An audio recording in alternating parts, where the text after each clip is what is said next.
Artist మిమ్మల్ని నన్ను అయితే శుభ్రంగా వేసేయగలడు. కానీ ఇది కదా చిన్న విషయం కాదే. సర్వగత అపి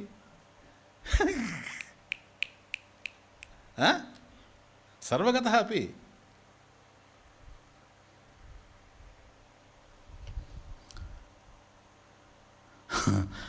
క్యాన్వాస్ మీదకి ఎట్లొస్తాడా? వచ్చే అవకాశం లేదు. వాడు వేసి వేసి వేసి ఇట్లా అయిపోయాడు. తర్వాత ఒకరోజు పాపం దుఃఖపడతా ఉన్నాడు. దుఃఖపడుతుంటే ఉద్ధవుడు వస్తూ ఉంటే ఉద్ధవుడిని పట్టుకున్నాడు. ఏమయ్యా, మీరిద్దరు క్లాస్మేట్స్ కదా, ఆయన నువ్వు చిన్నప్పటి నుంచి మీరిద్దరు చదువుకున్నారు కదా, ఆయన కథ ఏందో నీకు తెలిసి ఉండాలి. ఏంటి అసలు ఇది ఎన్నిసార్లు వేసినా ఎప్పుడు నాకు ఫెయిల్యూరే తెలియదయ్యా, ఇక్కడ అంతా ఫెయిల్యూరే, సక్సెసే లేదు నాకు, ఏంటి కారణం అన్నాడు. అప్పుడు ఉద్ధవుడు భక్తుడిగా అసలు నమ్మి ఏడుస్తుంటే, నాయన ఏడవబాక, నాయన ఏడవబాక, నేను చూడలేను, కన్నీళ్ళు చూడలేను, నేను ఎవరు బాధపడినా నేను చూడలేను, అందుకని ఇప్పుడు నేనే బాధపడుతుంటా. అది భక్తుల లక్షణం. దేర్ఫోర్ చూడండి, నీకు ఒక కిటుకు చెప్తానన్న. చెప్పయ్యా, ఎట్లా చేస్తే ఆయన కరెక్ట్గా వేయగలను, ఎందుకంటే నా 10 మందిలో నాకు విలువ పోతా ఉంది కదా, ఇప్పటి వరకు ఎంతో పేరుంది ప్రపంచంలో. రా అని తీసుకెళ్ళి ఆ రహస్యం మీద ఆయన చెవిలో చెప్పాడు. ఇప్పుడు మీరు అడుగుతారు ఏం చెప్పాడు, నాకేం చెప్పాడు, ఆయనకే చెప్పాడు, నాకు మాత్రమేం తెలుసు. ఆయన చెవిలో చెప్తాను, నా చెవి ఆయన చెవి ఎట్లా ఒకటవుద్ది? మళ్ళీ ఇది ఒక సూపర్ ఇంపోజిషనా అంటే అదని అన్నాడు. రేపు వేసేస్తానండి, అష్టమ రోజు వచ్చి మంచిది కాదు, నవమి వస్తాను, ఎందుకంటే మీకన్నా ముందు రాముడు పుట్టాడు కనుక, రామ విగ్రహం ధర్మం కనుక ఇది వచ్చి పెట్టుకున్నాడు. కానీ అక్కడ ఉంటాడు, జనమంతా ఇక్కడ కూర్చుంటారు, అక్కడి నుంచి వేస్తూ ఉంటాడు చూసి. ఈసారి అన్నాడు, సార్ మీరు ఏదో నాకు కానుకిస్తానన్నారు, మీరు సిద్ధం చేసుకోండి. ఎందుకని? ఈరోజు డెఫినెట్గా వేస్తాను, నేను రాముడిని నమ్ముకొని వచ్చాను, రాముడు ధర్మం, నీ కథ వేరే, అందువల్ల ఈరోజు డెఫినెట్గా వేస్తానన్నాడు. వేయమన్నాడు. స్వామి కూర్చున్నాడు అంతే. ఈరోజు ఎక్కువ టైం పట్ల 5 minutes టకటకటక వేసేసాడు. వేసేస్తే ఓవర్. ఏదో అప్పుడు అయిపోయిందా? 4th డేనే కదా, 2nd innings కదా, అప్పుడు ఎట్లా అయిపోయింది? అయిపోయిందా? ఇదేమో ఆస్ట్రేలియా క్రికెట్ అనుకుంటున్నావేంటి? ఇండియా ఆస్ట్రేలియా క్రికెట్ కాదు, ఇది బొమ్మ. వేసేసాను, అయిపోయింది. ఏది తిప్పి చూపెట్టమన్నాడు. దాన్ని గుడ్డ కప్పేసి, పెద్దది కదా, అందరు పోయి దాన్ని తీసుకొని వచ్చి ఇప్పుడు తిప్పాలి కదా, ఈయన వైపు, ఈయన కదా చూసి చేస్తాను వాళ్ళు మొదట తిప్పారు. అక్కడ పెట్టి సెంటర్లో పెట్టి తిప్పారు. ఎవ్వడు పట్టడానికి అవకాశమే లేదు. చక్కగా వేసేసాడు, బ్రహ్మాండంగా ఉంది. అందరూ అన్నారు అబ్బా. కృష్ణుడిని అడిగాడు, ఏమయ్యా ఇప్పుడు ఏమైనా చేంజ్ ఉందా? లేదన్నాడు. కావాలంటే ఇప్పుడు నువ్వు చేంజ్గా, నేను ఎటువంటి బొమ్మ వేసానో తెలుసా, నువ్వు మారుతున్నా కూడా కరెక్ట్గా ఉంటుంది. ఏమిటో తెలుసా, అద్దం తీసుకొచ్చి పెట్టేసి. అదే ఉద్ధవుడి చెవిలో చెప్పింది. ఆయన ఈయన వేయడం ఎవరి వల్ల కాదు, ఇది చిన్న వ్యవహారం కాదు, ఇది మామూలు మేళం కాదు, ఇది గుడి మేళం కాదు, ఆయన నగిరి మేళం. అందువల్ల అంటే గుడి మేళం ఏంటంటే, మేళం అంటే తెలుసు కదా మీకు, భజంత్రీలు, దాన్ని మేళం అంటారు, మేళగాళ్ళు అంటారు కదా, మేళం సన్నాయి. గుడి మేళం పర్వాలేదు, ఎందుకంటే స్వామి కనుక వాడు ఏం వాయించినా ఆయన కదా. ఇక్కడ కూడా గుడి మేళం అది. కాబట్టి గుడిలో మేళం వాయించేటప్పుడు, సన్నాయి వాయించేటప్పుడు మన ఇష్టం ఎట్లయినా వాయించవచ్చు. నగిరి మేళం కష్టం అండి. నగిరి అంటే ప్యాలెస్, ప్యాలెస్ అంటే రాజుగారు, రాజుగారి దగ్గర వాయిస్తున్నాడు అనుకోండి, వాడు స్వరం కనుక పోయిందే ఆ రోజుల్లో వాడిని జైల్లో కూడా వేసేయచ్చు. అందువల్ల దేవుడి దగ్గర వాడు ఇష్టం వచ్చినట్టు వాదిస్తాడు, కానీ రాజు దగ్గర మాత్రం జాగ్రత్తగా.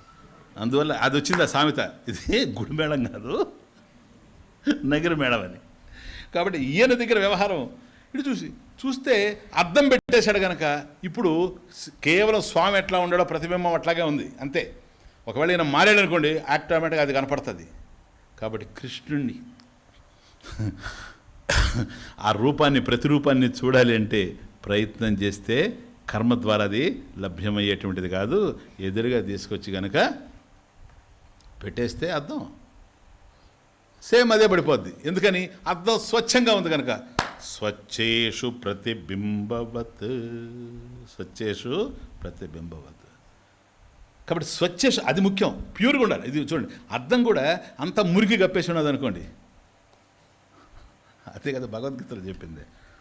ధూమేనా వ్రియతే వన్హి యథా దర్శోమలేనచ మలినం చేత గనక అద్దం గనక కప్పబడింది అంటే కష్టం. ఆ విధంగా మావి చేత గర్భస్థ శిశువు, అట్లాగే అజ్ఞానం చేత జీవుడు కప్పబడ్డాడని భగవద్గీత. యథాదర్శో మలేనచ. అట్లాగే ఇక్కడ కూడాను ప్యూర్గా ఉండాలి. ఏదైనా సరే ప్రతిబింబం కనిపించాలంటే ప్యూర్గా ఉండాలి. ఇప్పుడు నీళ్లు ఉన్నాయనుకోండి, అది స్వచ్ఛేషు అంటే జలేషు, నిస్తరంగా జలేషు. అది ఆడ కేవలం జలం కాదు, తరంగాలు వచ్చాయనుకోండి, అట్లా కనుక మనం చూస్తే మన ముఖం కూడా ముక్కలుగా ఇట్లా అయిపోతుంది, ముక్కలు అయిపోతుంది. కనుక కదలకుండా ఉండాలి. తరంగాలు లేకుండా ఉండేటువంటి జలంలో అది స్వచ్ఛేషు. అక్కడ నువ్వు చూస్తే నీ ప్రతిబింబం కనిపిస్తుంది. స్వచ్ఛేషు మురికి లేకుండా ఉండేటువంటి మిర్రర్, దర్పణం, ముక్కురం, దాంట్లో దర్పణే ప్రతిబింబవత్ చక్కగా కనపడిపోతుంది. ఏదైనా సరే ఎక్కడైనా ప్రతిబింబం కనిపించాలి అంటే, ఇప్పుడు చూడు దీంట్లో కనిపిస్తూ ఉంది మీకు. ఈ గ్రనైటే దీన్ని శుద్ధి చేయకముందు, ఈ విధంగా పాలిష్ చేయకముందు దీంట్లో మీకు కనిపించదు. కనిపిస్తుందా? సత్యేషు ప్రతిబింబవత్. కనుక యా బుద్ధౌ ఏవ అవభాసతే ఉపలభ్యతే. కథం, ఎట్లా లభ్యం అవుతుందంటే ఈ విధంగా స్వచ్ఛేషు ప్రతిబింబవత్. కాబట్టి ఏదైతే బుద్ధిలో, నెక్స్ట్ కనెక్షన్, ఏదైతే బుద్ధిలో తెలుస్తూ ఉందో, ఆకాశం ఎట్లాగైతే తెలిసిందో అట్లా బుద్ధిలో తెలుస్తుంది. నేను అనుకుంటున్నా ఒక్క అర నిమిషం అట్లా వచ్చి అడుగుతా, బుద్ధిలో ఎట్లా తెలుస్తుంది చెప్పండి? జ్ఞానం. జ్ఞానం కాదు, జ్ఞాన వృత్తి. జ్ఞాన వృత్తి. కాబట్టి అంతవరకు నేను దేహం అనుకునేటువంటి అజ్ఞాన వృత్తి ఉంది, జ్ఞాన వృత్తి వస్తుంది. జ్ఞాన వృత్తి అజ్ఞాన వృత్తిని తొలగిస్తుంది, జ్ఞానం కలిగిపోద్ది కదా. అదే కనెక్షన్ ఇక్కడ. కాబట్టి స్వచ్ఛేషు, అందువల్ల అంతఃకరణ శుద్ధి ఉండాలి, రాగద్వేషాలు లేకుండా ఉండాలి.